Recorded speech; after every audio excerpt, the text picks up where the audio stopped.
तिवारी के न्याय के लिए आप लोग दिल्ली के जंतर मंतर जी बिल्कुल बिल्कुल परिचय दीजिएगा थोड़ा सा। मेरा नाम वाल्मीकि कुमार सिंह है और मैं ज्ञान विज्ञान और सम्मान की धरती बिहार प्रदेश के नालंदा जिला से चल कर आया हूँ। क्या लगता है अभी तक जो इतनी से मांग की जा रही थी, देखिए अभी तक तो हम लोग शांति का मार्ग अपनाए हैं क्योंकि इस देश में कानून और संविधान है, लेकिन देख रहे हैं कि लगता है क्रांति का मार्ग हम लोग को अपनाना पड़ेगा। जिस तरह से भ्रष्ट अधिकारी और भ्रष्ट नेताओं के द्वारा जो साजिश रचकर निर्मम हत्या कराया गया भरत भूषण तिवारी को, ये चिंगारी जो जला कर गए हैं, ये चिंगारी आज क्रांति का मसाल बन चुका है।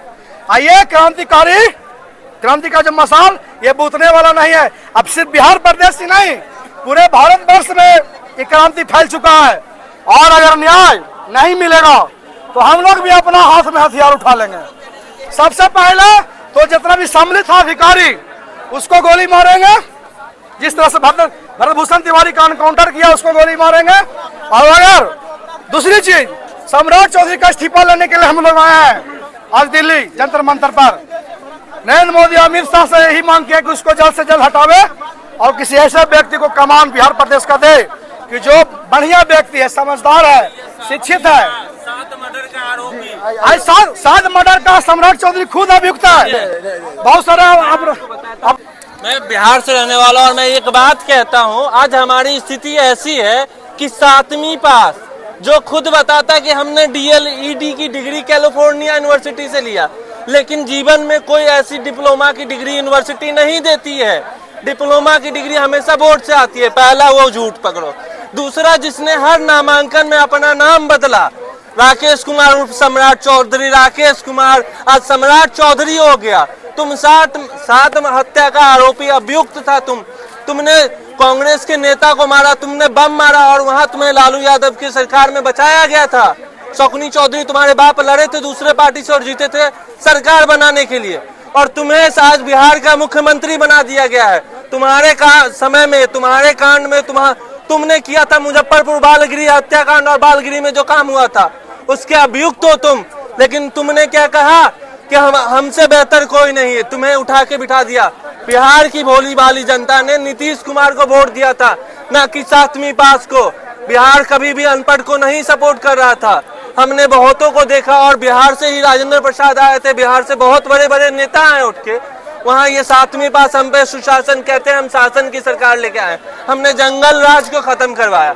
हमें आपको बताया कि एक जंगल राज, तो तुमसे बड़ा जंगल राज कोई लाया ही नहीं। पटना के आज हर होटल में सेक्स रैकेट चल रहा है।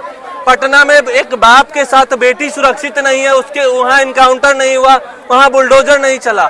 बहन गायत्री के रेपिस्ट को आज तक न इनकाउंटर हुआ, ना उस बिल्डिंग पे बुलडोजर चला। बहुत सारी लड़कियां, 13 साल की बच्ची की 5 साल की बच्चियों के साथ रेप कांड हो रहा, तुम वहाँ क्यों नहीं करवा रहे हो? आज बंटी भाई, जो बंटी यादव थे, यादव समाज से आते थे, लेकिन उन्होंने एक सच के खिलाफ आवाज उठाया तो पटना जंक्शन के जो है प्लेटफॉर्म नंबर 1 से उठाया गया। एक स्टेशन सुरक्षित नहीं है जहां RPF के जवान है।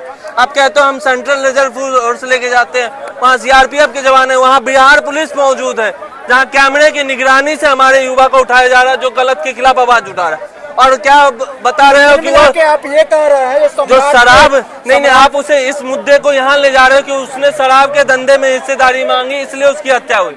तुमने उसके हत्यारों को पैर में गोली मारी, जिसने न्याय के खिलाफ, जिसने गरीबों के लिए आवाज उठाया उसे तुमने मार दिया। पहली गोली CM के बंदूक से चली, ये भी आ रही है रिपोर्ट में। अब जवाब देना बड़े साहब कौन है? अगर भरत तिवारी जी की बात कर रहे हैं तो मैं भी बिहार रेजिमेंट से आता हूँ, सेना से हूँ, और इतना तो मुझे भी पता है जो युद्ध में बंदी बना हुआ दुश्मन के लिए भी एक प्रिजनर ऑफ वार नियम बना हुआ है, जो बंदी के साथ क्या कानून है। आपको याद होगा कि 2008 में मुंबई में बम ब्लास्ट करवाया था कसाब, आत्मसमर्पण कर दिया था, तो उसको भी मुंबई पुलिस गोली नहीं मारा, अरेस्ट किया और उसको कानून तहत सजा दिलवाया, 1 साल के बाद फांसी पड़ा। तो उतना बड़ा आतंकवादी के अरेस्ट किया और ये गरीब के लिए लड़ाई लड़ता था भरत भूषण तिवारी। गरीब वंचित लोगों के लिए, अधिकार के लिए आवाज था। भ्रष्ट अधिकारी या भ्रष्ट सरकार के खिलाफ लड़ाई लड़ रहा था। 1400 करोड़ का घोटाले का मामला था, बहुत सारे एविडेंस इसके पास था, जो इसीलिए सम्राट चौधरी के इशारे पर इसको इनकाउंटर करवा दिया गया। तो हम लोग कहीं ना कहीं साजिश आपको लग रहा है? पूरा साजिश ही है। भैया भाजपा की सरकार देखिए सम्राट चौधरी पर 2-4 गो जादव के मरवाने का लग गया आरोप। मूर्ख है ये, देखा कि इसको फॉरवर्ड के मरवा देते हैं और ये हम आरोप मिट जाएगा जादव के मरवाने का। सोचिए कैसा मानसिकता का मुख्यमंत्री है। आप समझ सकता हूँ, आप सभी की सीने में उबाल मार रही है। प्रभु श्री राम भी रामायण में रावण को लास्ट मौका दिए थे। लास्ट तक प्रभु श्री राम ने बोले थे कि अभी भी अगर रावण हमारे शरण में कर दो तो मैं हथियार नहीं उठाऊंगा। राम जी नहीं मारते रावण को अगर लास्ट में वो आ जाते तो, लेकिन नहीं हुआ ये। तो हम लोग लास्ट सम्राट चौधरी को दे रहे हैं, अगर हो जाए तो ठीक है और नहीं तो फिर तो हम लोग अपना आगे का काम करेंगे ही करेंगे, चुप नहीं बैठेंगे। और देश के आर्मी से इतना मेरा रिक्वेस्ट है कि अगर हम लोग आगे कदम बढ़ा रहे हैं तो आर्मी वाले बीच में ना भाई, और सीधे बोले बिहार का मैटर है, बिहार पुलिस का मैटर है, बिहार पुलिस जाने और बिहार का जनता जाने। आर्मी का देखिए, देश के इंटरनल चीजों से आर्मी का कोई मतलब नहीं है। ये एक सामाजिक विवाद है, सामाजिक विवाद है। क्योंकि लोग को पता है, क्योंकि लोग को पता है कि हम लोग जो भी करेंगे आर्मी के ऊपर हम लोग हाथ नहीं उठा सकते, ये सारा लोग को पता है। आर्मी का कोई मतलब नहीं है, उसको बताइए। मैं आपको आश्वासन देता हूँ, अपराधी को एक गोली मारता है और जो इंसान आदमी है, जो आवाज उठाता है, लड़ाई लड़ता है हक के लिए, उसको 5 गोली मारा गया। मैं आपका कहाँ से आया है? मेरा नाम मनोरंजन सिंह है, मैं बलिया जिला से आया हूँ। फेफना विधानसभा पड़ता है मेरा, सिंहपुर मेरा गांव है।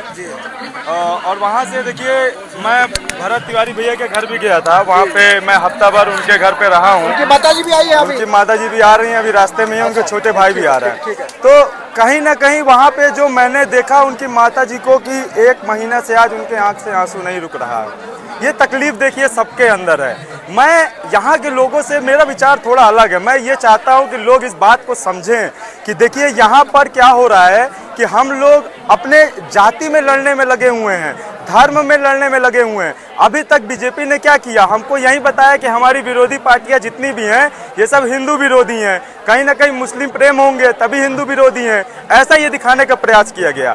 और विरोधी पार्टियां क्या करती है कि हम जो है स्वर्ण के विरोधी हैं, हमको स्वर्ण दलित को मारता है, स्वर्ण पिछड़े समाज का विरोधी है, नहीं चाहता है वो आगे बढ़े। ये जो है नेता, हाँ ये नेता आपस में फूट डालकर हिसाब किताब है। लेकिन यहाँ पर जो भरत तिवारी भैया ने ये साबित किया कि स्वर्ण समाज के लोग दलित समाज का कभी भी शोषण नहीं किए हैं। इन्होंने इस बात को रखा, साबित किया, पूरा वीडियो चलता है कि स्वर्ण समाज ने हमेशा दलित समाज का साथ दिया है, उनके साथ खड़े रहे हैं। लेकिन आज हम लोगों को ये देखना है कि क्या पिछड़ा समाज, दलित समाज हमारे भरत तिवारी भैया के लिए खड़ा है। और मैं चाहता हूं कि हम लोगों को इस विषय से ऊपर सोचना होगा।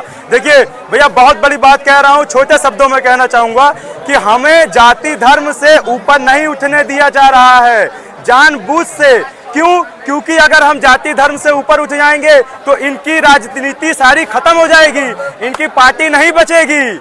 इनकी राजनीति इसी पे टिकी हुई है कि धर्मों में लड़ाओ, जातियों में लड़ाओ, सब धर्म संभावना कभी नहीं चाहते हैं। और देखिए एक गरीब घर का लड़का अपने मेहनत पे अपने समाज के लोगों के लिए मदद करके जब वहां तक पहुंचने का प्रयास किया तो उसको किस तरीके से राजनीतिक द्वेष में उनका एनकाउंटर नहीं किया गया, वो शहादत हुई है भैया की। एनकाउंटर जो कह रहा है ये कहीं ना कहीं बदनाम कर रहा है भरत तिवारी भैया को, और ये सर्वसार करता है हमारे समाज में। इतने समाज से भी लोग पहुंचे, कोई उसमें सुधार नहीं हुआ, कोई ऐसी आपको जस्टिस की न्याय की मैं बात करता हूँ, मुझे अभी भी भरोसा नहीं है कि न्याय मिलेगा।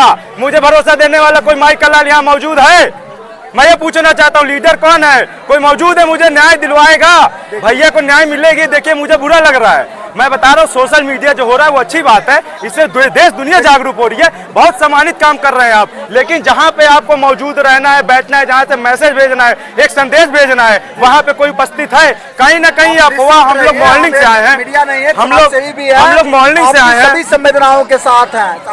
हम देखिए हम खुद बीजेपी के कार्यकर्ता रहे हैं, देखिए बीजेपी के कार्यकर्ता रहे हैं। और जो ओवैसी जी हैदराबाद से बोलते हैं कि गाय वाला चला जाएगा, चाय वाला चला जाएगा तो तुमको कौन बचाने आएगा, तो ये बलिया वाला अभी जिंदा है। मैं आपके सामने इस बात को सुनिश्चित कर देता हूँ। ओवैसी जी को कह दीजिएगा कि ऐसे ख्याल निकाल दे जो वो धमकी देते हैं कि 15 मिनट में आ जाएंगे, हमको 5 मिनट चाहिए, मुसलमान नहीं जिहादी खत्म कर देंगे यहाँ से। ये सब बयानबाजी क्यों किया जाता है? कि मुसलमानों को यूनाइट किया जाए, हिंदुओं को अलग किया जाए, फिर इसका जो है अब बीजेपी और वो सब मिलके जो है अपना फैलाओ, और उसी से हमारे देश की जनता जो है आज डूब रही है। हम लोग के अंदर सबसे बड़ी कमी क्या है जानते हैं भैया? हमारे अंदर सबसे बड़ी कमी है कि हम अपने जाति का नेता ढूंढते हैं, हम अपने देश का नेता ढूंढ ही नहीं रहे हैं। बिल्कुल समस्या इस बात मैं आपको निष्पक्ष रूप से कह दूं, देखिए मैं बिहार रेजिमेंट में नौकरी किया हूं और बिहार की पानी बानी को, उस भूमि को प्रणाम करते हुए सच्चाई से एक बात कहना चाहता हूं, मीडिया और इन्फ्लुएंसर की बात नहीं, एक भक्त की तरह बात कहना चाहता हूं, एक बिहारी होने के नाते कहना चाहता हूं, जो बिहार अगर जात पात को साइड करके सोचना जिस दिन शुरू कर दे ना, उस दिन हमारा बिहार, क्या आपको उम्मीद लगता है भैया? बिल्कुल अब सुधार होगा। देखिए ये हमारे मैं आपको अपना परिचय देता हूँ, मैं आपको अपना परिचय देता हूँ। देखिए बदलाव आएगा, बिहार में बाहर आएगा, बिहार में बाहर आएगा। जी जी 24 तारीख को मैं भरत तिवारी भैया के घर में गया था, 360 न्यूज चैनल में मेरा पहला वीडियो उसमें अपलोड हुआ, जिसमें मैं माता के आंखों से आंसू देख के भावुक होकर मैंने ये कहा कि मैं आजीवन जो है ब्याह नहीं करूंगा, अपने लोगों के लिए जीऊंगा, अपने लोगों के लिए मरूंगा। लोगों का प्यार और सहयोग इससे इतना मिला, कोई 200, 400, 500 के ऊपर नहीं जाता मेरा कोई भी रील, कोई भी वीडियो डालते हैं हर इंसान सोशल कोई बात नहीं, कोई बात नहीं। 12.5 लाख लोगों ने उसको देखा, मुझे प्यार दिया और आशीर्वाद दिया, और ये आज का नहीं है, मैं 4-5 साल से इस विचारों पे चल रहा हूँ, और मैंने आज तक अपने इस समाज में कभी किसी बंदे को अपने तरीके नहीं देखा। मैंने कहता शेर का सवा शेर है, लेकिन कभी मैंने अपने तरीके नहीं देखा था। लाइफ में पहली बार भरत भैया को देखा था, और वो भी महाकुंभ में 1.5 महीना में वहाँ पे टेंट लगा के था, जो भी लोग आते थे उनकी सेवा करता था, पैसे से भी उनको छोड़ना लाने का भी व्यवस्था करता था। समाज सेवी मैं आज से नहीं, मैं बहुत पहले से हूँ, लेकिन ये मेरे अंदर के ज्वाला को उत्पन्न कर दिया गया है कि मुझे मीडिया के सामने आके बोलना पड़ रहा है। और आप जानिएगा तो आपको अच्छा लगेगा कि आज भी भरत भैया का जो उद्देश्य था पूरा आपकी विचारधारा जरूर दुनिया एक दिन विश्व जानेगा। अब हमेशा ही सकारात्मक विचारधारा बहाते रहिए समाज कल्याण कर। यहाँ पर दिल्ली के जंतर मंतर पहुँच चुके हैं, न्याय की गुहार लगा रहे हैं। आप देख सकते हैं यहाँ पर अभी कुछ देर में, एक मिनट, कुछ देर बताइए कहाँ से आए हैं? मैं राजस्थान भिलवाड़ा जिला से आया हूँ। आप किस लिए आए हैं? मैं भरत तिवारी जी का सपोर्ट में आया हूँ, और मैंने जो लाइव देखा उनके साथ सरासर गलत हुआ, अन्याय हुआ। तो वहाँ से राजस्थान से चल के आ गए हैं? जी जी राजस्थान से आया हूँ। जब भक्त की भावना जगती है तो लोग कहाँ दूर दूर से आते हैं, भारत भर से आते हैं, और आज देखिए पहुँच चुके हैं। तो क्या लगता है इनको न्याय मिलेगा? इनको न्याय मिलेगा। इनकी हत्या की गई है, इन्होंने कोई गुनाह नहीं, इनके ऊपर एक भी केस दर्ज नहीं है, और ना इनके ऊपर कोई ऐसा गांव वाले के लिए ये सुविधा करते थे। और गांव में जब बाढ़ आ गई तो उस गांव की वजह से जो 1400 करोड़ का मामला बना, उसमें सम्राट चौधरी जी और एसडीएम और सब ये लोग खाने के चक्कर में भरत तिवारी की हत्या की गई है। मतलब ये साजिश की तरह? ये साजिश है, पूरी साजिश है। और आप देख लीजिए वीडियो में सब दिखा रहा है, जब उसने पिस्तौल फेंक दिया, सरेंडर हो रहा है, तो उसको गोली मार दिया। क्यों मार दिया? उसने ऐसा कौन सा बड़ा गुनाह किया? क्या वो आतंकवादी था क्या? देख सकते हैं जो आज इनकी भावना, भरत तिवारी जी की भावना भारत भर में पहुंच रही है, और लोग दूर दूर से ये तपती धूप में, देश के अंदर छोटी छोटी बच्चियों का रेप होता है, उसका कुछ नहीं होता है।